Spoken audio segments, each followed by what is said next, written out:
जनकपुर गांव में मंजू और सीता रहते हैं। दोनों खेतीबाड़ी करके अपना परिवार चलाते हैं। मनु और सीता के घर 10 साल बाद एक लड़की जन्म लेती है, जिसका नाम वह सुनीता रखते हैं। समय के साथ सुनीता बड़ी होती है। सीता, मैं क्या बोल रहा था, अब सुनीता बड़ी हो गई है, अब उसकी शादी कर देनी चाहिए। तुम्हारा क्या ख्याल है? हर माँ बाप का यही सपना होता है, मेरी भी यही तमन्ना है। मैं राजी हूँ। बेटी सुनीता, यहाँ आओ तो जरा।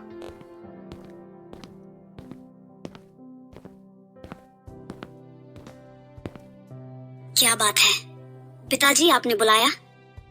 हाँ बेटी, मैं और तुम्हारी माँ तुम्हारी शादी करना चाहते हैं।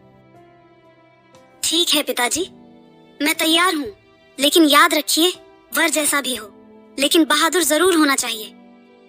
मैं तुम्हारे लिए एक योग्य वर ढूंढकर तुम्हारी शादी करूंगा। सुनीता की बात मानकर मनु योग्य वर की तलाश में घर से बाहर निकल जाता है।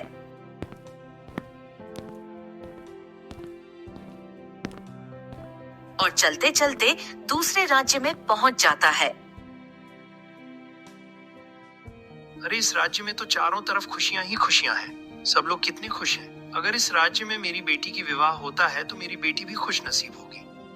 उस नगर में सेठ दीनदयाल के बहुत चर्चे हैं। सेठ दीनदयाल जैसा नाम वैसा ही उनका काम। वह गरीबों के लिए मददगार है। सब नौकर कामचोर हैं। कब से बोल रहा हूँ पौधों पर पानी दे दो, अब तक नहीं दिया है। अब मैं क्या करूँगा? मनु सेठ की बात सुन रहा था। मनु के पास भी पैसे नहीं थे। आगे की सफर के लिए मनु को पैसे की जरूरत थी। सेठ जी, आप कुछ बोल रहे थे क्या?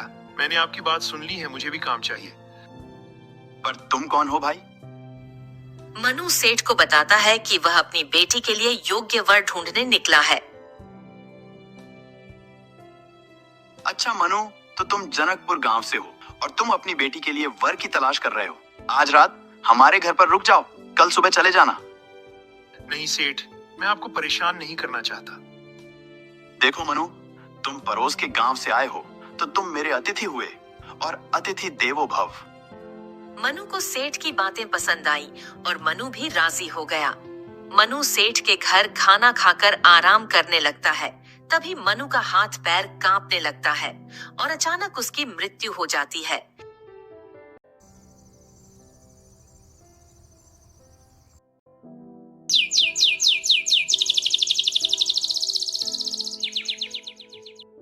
हे भगवान, ये क्या हो गया? मनु तो मर गया, अब मैं क्या करूंगा? उसके घर वालों को क्या जवाब दूंगा? काफी देर सोचने के बाद सेठ ने फैसला किया कि मनु के घर वालों को सूचना भिजवाया जाए। सूचना मिलने पर सीता और सुनीता सेठ के घर पहुंच जाते हैं। हे भगवान, तूने ये क्या कर दिया? तूने मेरा सुहाग ही उजाड़ दिया। अब मैं क्या करूं, कहाँ जाऊं? सीता अपने पति की मौत पर रोने लगी। सुनीता की आंखों से भी आंसू रुक नहीं रहे थे। बहन जी, ये सब अचानक ही हो गया। मैं मनु को यहाँ ठहरने के लिए कहा था। हम बस मनु की मदद कर रहे थे। आप झूठ बोल रहे हैं। अब मैं राजा के पास जाऊंगी। ऐसा मत कीजिए बहन जी, मैं करूंगा आपकी बेटी की शादी। मुझ पर भरोसा कीजिए। सेठ ने सीता को जैसे तैसे मनाया। मनु के अंतिम संस्कार का और सुनीता की शादी का जिम्मा भी सेठ ने उठाया।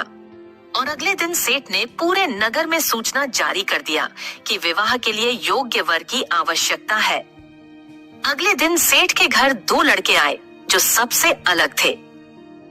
सेठ जी, मेरा नाम राजू है और मैं बहादुर और बलशाली हूँ। मैं किसी को भी अपनी शक्ति से परास्त करने का क्षमता रखता हूँ। मेरा नाम राहुल है। मेरे अंदर ऐसी शक्ति है जिससे मैं किसी को भी यहाँ से देख सकता हूँ। अभी दुनिया में कहाँ और क्या हो रहा है उसको भी मैं देख सकता हूँ, और पल भर में एक जगह से दूसरे जगह जा सकता हूँ और अपने साथ किसी को भी ले जा सकता हूँ। आप दोनों की खासियत मुझे पसंद आई। परिवार के अन्य लोगों से चर्चा करके कल सुबह हम निर्णय लेंगे कि आप दोनों में से कौन सुनीता के लिए योग्य वर होगा। इसलिए आप दोनों हमारे घर विश्राम कीजिए, कल सुबह फैसला होगा। सेठ की बात सुनकर राजू और राहुल दोनों ने एक रात रुकने का फैसला किया। तभी वहां एक और घटना घट जाता है। जब सब लोग सोए हुए थे, तभी एक गुंडा सुनीता को उठाकर ले जाता है। जब सुबह हुआ और लोगों को इस बात का पता चला तो गांव में हलचल मच गया।